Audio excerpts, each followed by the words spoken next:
Continuing our conversation now with New York Times bestselling author Brad Meltzer, who is also the very proud father and author of a line of children's books that the I Am series. Right now, we just spoke about I Am Gandhi. We're going to talk about I Am Sacagawea. This was so...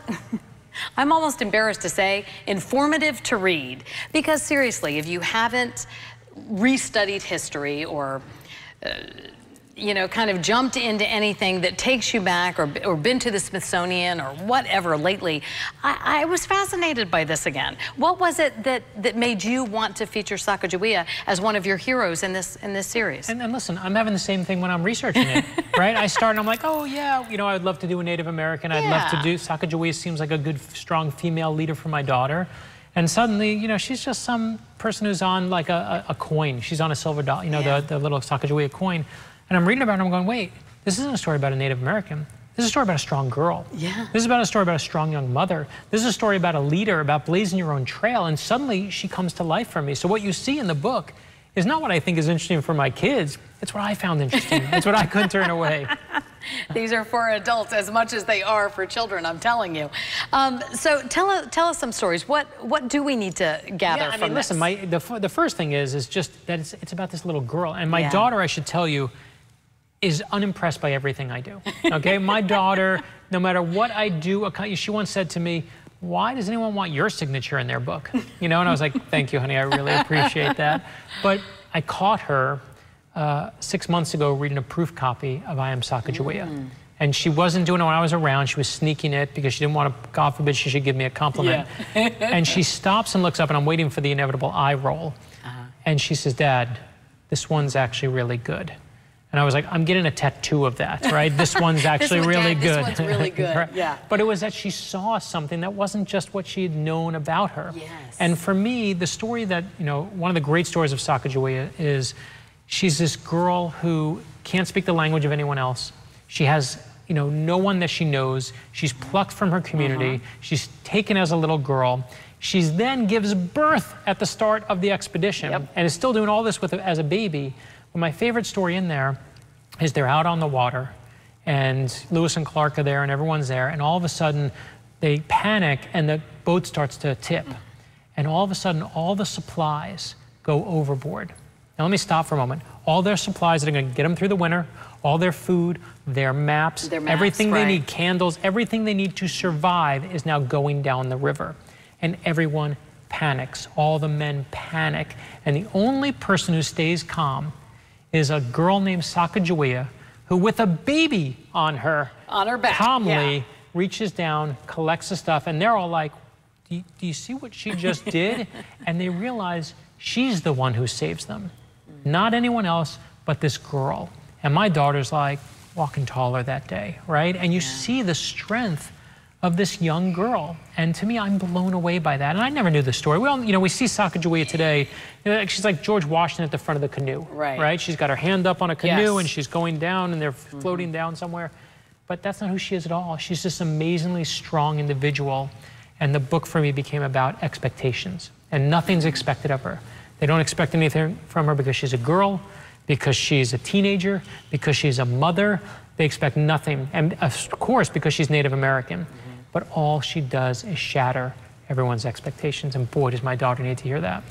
I think all girls in this country, all women in this country, young women, everybody does. Right, and even men. Like, you know, one of the other stories that really struck me, and I expanded it because it was so important. She goes off and she's left from her family for years. So she doesn't grow up with her brother. She doesn't grow up with her family.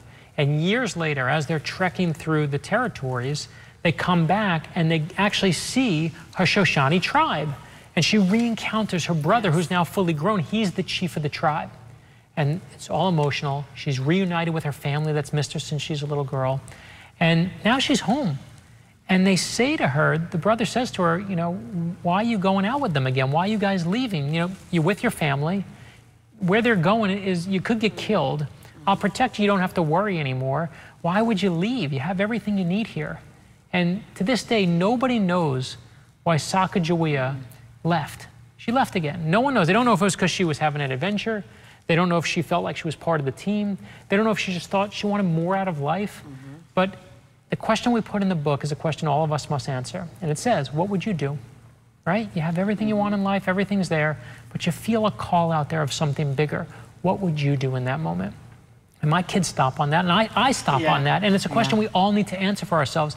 And that is how you blaze your own trail. You answer that question. That's what I Am Sacagawea is about, helping you answer that question. I love it. The illustrations are precious. Tell me about your illustrator quickly. Yeah, Chris Eliopoulos, you know, he's the magic trick of the book. It's not my great writing, it's not me. It's that Chris has this art style that is like Charlie Brown meets Calvin and Hobbes. And I knew if I want my kids off their phones, I want them off their screens. And the only way I can accomplish that is if I give them something that's more interesting to look at. So when I had Chris, when they read my stories, they were like, well, it's okay. When I put Chris's art in it, my kids go, what's that? And that's why the series has grown so exponentially in ways we never expected, because everyone fell in love. And now these characters are so adorable. You know, if you show them a statue, it's a boring statue. If you show them George Washington, he's the dead guy in the dollar bill. But you show them one that looks like Peanuts and Calvin and Hobbes, or what, you know, Chris's kind of own art style. Now they're paying attention, and now you got them, and now you can teach them while you have them, and that's really the goal. So Chris is the secret ingredient of the books. The pleasure you must get for, I mean, from readers. I mean, I know you hear from people and from your own children, for gosh sakes. So you're a hero to your children, but how wonderful is this as a writer? And you're so successful already, Brad. No, and then this on top of it. This is a different thing, though. This is, you know, this is not. If I was a smart person, I should write another thriller. They pay better. That's what people read. But on Halloween last year or 2 years ago, we got a letter, one of the first ones, and it said, "Dear Brad," it said, "this year for Halloween, instead of going as a princess, my daughter went as Amelia Earhart thanks to your books." And in my most narcissistic moments, I can't possibly think where someone's Halloween costume. And then we started, more came in, and more came in, and more came in. And we now have dozens upon dozens of families that are dressing up as Jackie Robinson, as Abraham Lincoln, as Rosa Parks. I can't wait to, you know, we have little kids with giant Albert Einstein mustaches and white hair. And we had schools that have put on plays, and they've written songs on the books. And again, we can't anticipate that, but it's not me. It's that right now at this moment in time where we are all of us starving for heroes, all of us. And we just happen to be the dummies in the right place at the right time who had a line of books to put out for that. Well, and we are the better for it. I love it. We'll be back to have some final thoughts from Brad right after this.